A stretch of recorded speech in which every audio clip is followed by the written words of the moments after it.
જે પણ ખોટું કરશે એ ભોગવશે।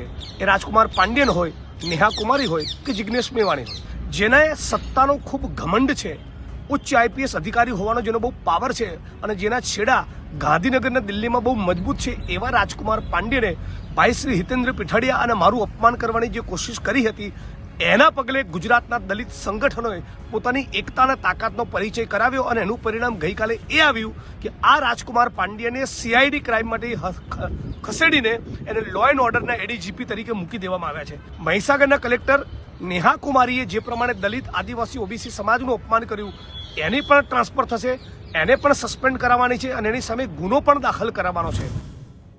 જે કોઈ પણ વ્યક્તિ ખોટું કરશે એને જવાબ મળશે, એ ચાહે આઈપીએસ પાંડ્યન હોય, ચાહે આઈએએસ નેહા કુમારી હોય કે ચાહે જિગ્નેશ મેવાણી હોય। આ શબ્દો છે જિગ્નેશ મેવાણીના, જેણે આઈપીએસની ટ્રાન્સફર પછી પોતાની વાત રાખી છે। હમણાં થોડા સમય પહેલા આઈપીએસ પાંડ્યનવાળો વિવાદ એમણે શરૂ કર્યો હતો અને એ જ બાબતે હવે આઈપીએસ પાંડ્યનની બદલી કરી દેવામાં આવી છે અને એના પછી જિગ્નેશ મેવાણીએ પોતાની પ્રતિક્રિયા આપી હતી કે કઈ રીતના કાયદો અને વ્યવસ્થામાં એમની બદલી છે કરી દેવામાં આવી છે અને ક્રાઇમમાંથી એમને હટાવી દેવામાં આવ્યા છે।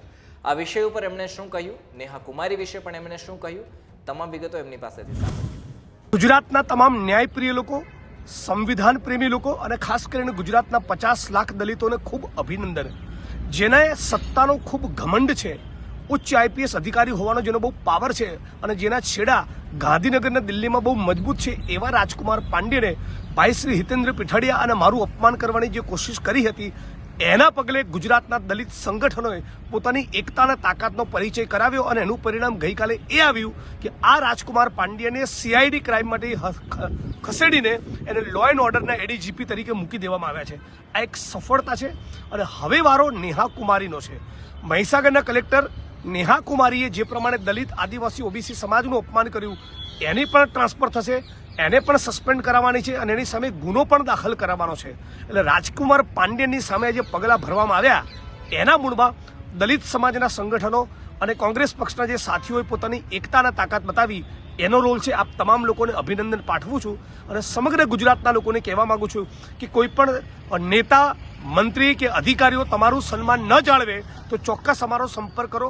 અમે તમારો હકના અધિકાર જળવાય, તમારું ગૌરવ જળવાય, એના માટેનો પૂરો પ્રયત્ન કરીશું। જે પણ ખોટું કરશે એ ભોગવશે। એ રાજકુમાર પાંડ્યન હોય, નેહા કુમારી હોય કે જિગ્નેશ મેવાણી। તો અગાઉ જે રીતના આઈપીએસ પાંડ્યનનો મામલો છે આગળ ચગ્યો હતો અને જિગ્નેશ મેવાણીએ ચગાવ્યો હતો, એના પછી બદલીનો દોર આવ્યો છે અને હવે આઈપીએસ રાજકુમાર પાંડ્યનની બદલી કરી દેવામાં આવી છે અને એમને કાયદો અને વ્યવસ્થા સોંપી દેવામાં આવ્યું છે। જે રીતના જિગ્નેશ મેવાણીએ વાત કરી એ મુજબ હવે વારો છે આઈએએસ નેહા કુમારીનો। હવે એમની દ્રષ્ટિએ હવે આગળ શું થશે તો જોવાનું રહેશે, પરંતુ તમામ લોકો જોડાયેલા રહેજો વાઇબ્સ ઓફ ઇન્ડિયા સાથે। આભાર।